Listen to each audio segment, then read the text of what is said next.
Hey everybody, it's old Watachi again.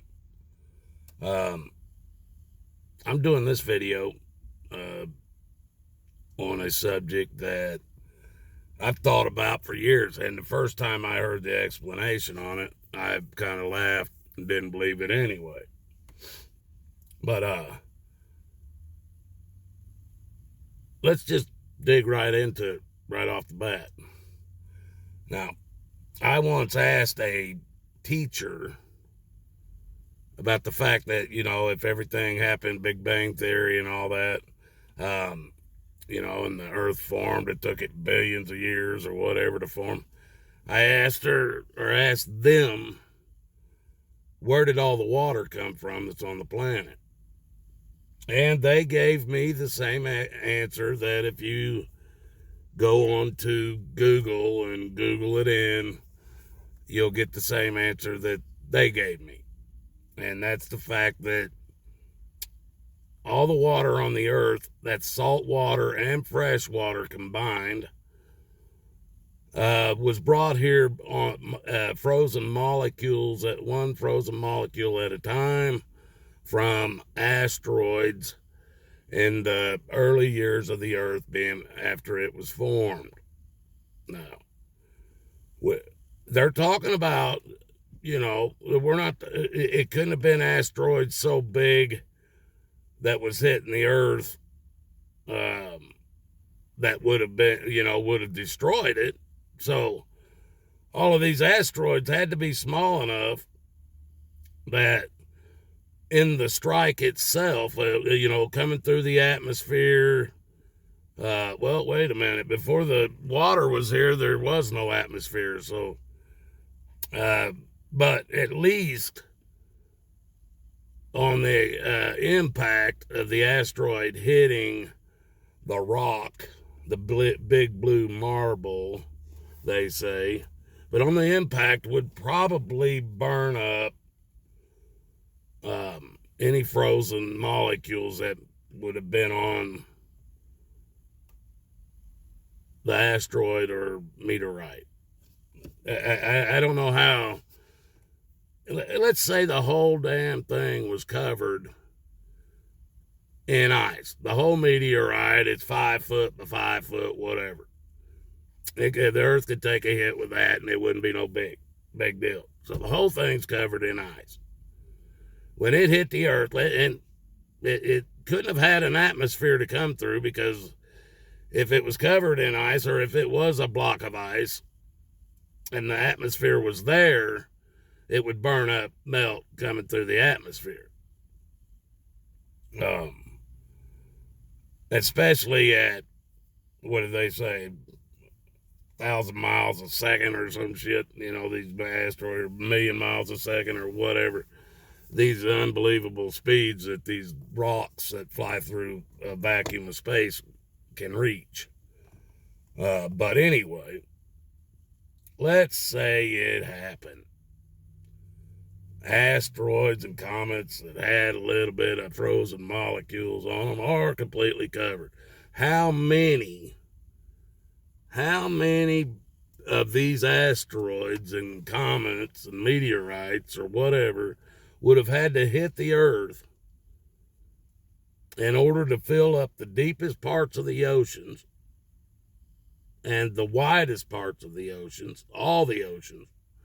And also, not only that, fill up, the massive lakes. And, there are your Great Lakes, Lake Huron, or you got Michigan Lake, you got Lake Erie, and what's the other one? There's another one. I can't remember what it is. Did I say Erie? But anyway, you got some other lakes that aren't quite as big as those, but are still massive, like Okeechobee Lake down in Florida. You can stand on one side, you can't see the other side. It's like looking out across the ocean. Norris Lake up that runs, I think they said 3 states. It's got 900 miles of shoreline. But that one, you can see the other side of the lake. It's just a real long lake. But these are large masses of water. Not counting the rivers, the Ohio River and Mississippi River and all these rivers that are flowing with fresh water. You know, there would have had to be so many asteroid strikes. And why did they stop? I mean, in my lifetime, I ain't never heard of an asteroid or a meteorite, anything hitting the Earth, other than something they tried to put up there and fly, and it wouldn't fly, and it came back down and hit the Earth. But, you know, they want to tell us, oh, we've got proof of asteroid strikes all over the Earth. Where are they? Well, most of them are underwater. But we do have this one. It's in Arizona, up in the northwestern part of Arizona. And remember, folks, I lived out in Arizona for half my life. I raised my kids out there. And I started off on dirt bikes. I had an RM 250 and a CR 250 dirt bike. And I went out and rode through the deserts and the mountains, and I explored caves and mine shafts, and I mean, we did everything. Once I got up around 40 years old, and I looked around, I was running with a bunch of 20-year-olds. I moved to four-wheel drive trucks and Jeeps and stuff. Got away from the dirt bikes, too old for that shit. But I still did the same thing. When we went out to play, we hit the damn desert or we hit the mountain ranges.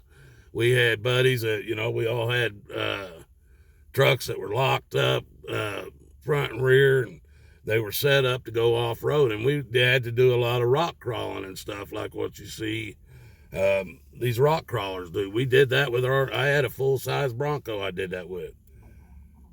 But I've researched and done a lot of stuff on this crater, they call it. And even the guy that claimed it, that figured it out, or called it the first time in 1891, which, this thing's billions of years old. But they didn't know what, it wasn't even given a name until the end of the 18th century. So, but in 1891, the guy that claimed for it to be an asteroid, and he said it was a big, massive iron asteroid that hit out there, and that it was like a gazillion tons of dynamite and all that moved all this earth and all this shit.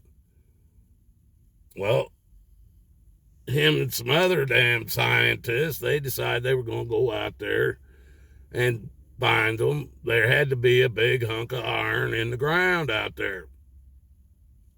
Well, they went and looked, and they couldn't find no iron. They couldn't find no iron for this big, massive iron asteroid that hit the Earth to cause this big hole in the ground. They couldn't find no iron to prove that freaking theory. So the theory they came up with after that was it's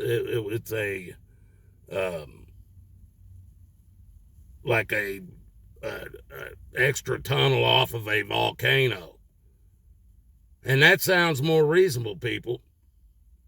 That sounds more reasonable. Yeah, that's a pretty wide opening for they call it, there's a name for it, where these volcanoes underground or this stuff, it'll pop up a hole sometimes just to let off pressure. And, most of you probably don't even know this, but there are volcanoes in Arizona. I have pictures of them. I've been on them. So there are volcanoes out there. So that crater they claim came from the fake space they claim, or an asteroid coming from the fake space they claim, has turned out to be just another damn big lie they tell. And anybody wants to prove it wrong, get on it. But I hate to tell you, just because Google says something doesn't make it a fact. Give me some facts on it. Like, okay, if it was an iron asteroid that came from the fake space, show me where all the iron is, just like the scientists say.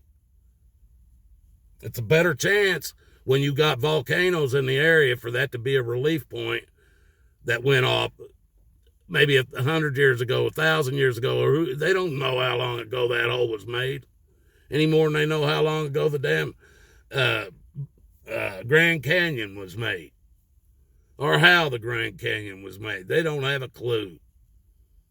So people, these are just steps that I'm trying to feed you to get you to maybe. I don't want you to believe what I'm telling you. I want you to get off your duff and actually look into the stuff I'm talking about. Because if you teach yourself, if you research it yourself and you find it yourself, you know what you found. You're not believing me. You're not believing some scientist. You're not believing some president. You're not believing the head of NASA organization. You're believing what you found to be true. Because I'm telling you, one day, folks, there's not going to be any way to find these truths. Because once they get the guns, the books, everything will go from there. The only information you will be able to find is on whatever they give you to research information on, and it will be what they tell you it is. That's going to be the way, and I swear right now, I've had my first granddaughter. Her name's Adeline. But she'll be lucky to see books by the time she's 20. She'll be lucky if their books even still exist. But you can rest assured her kids will never see any books. Maybe my granddaughter might see them for half of her growing up years. But by the time she's 20, I guarantee you she won't find no books. There won't be no libraries. Everything will be online. And you'll get what they give you. So you better listen to some of this stuff I'm telling you. I ain't making this stuff up. This stuff is being shown to me by people. I meet all kinds of people. I meet government people. I meet politicians. I meet doctors. I meet all kinds of people. I talk to all kinds of people. Now, some of these people won't get attached to my YouTube channel by subscribing or anything, but they send me stuff. They send me stuff in emails. They send me texts. And they don't want their names tied to it in any way, shape, or form, but they send me this stuff. I'm not coming up with this on my own. I mean, I'm not making this stuff up, folks. The information's there. I research it and find it. You can't. So, please, just do some research on this.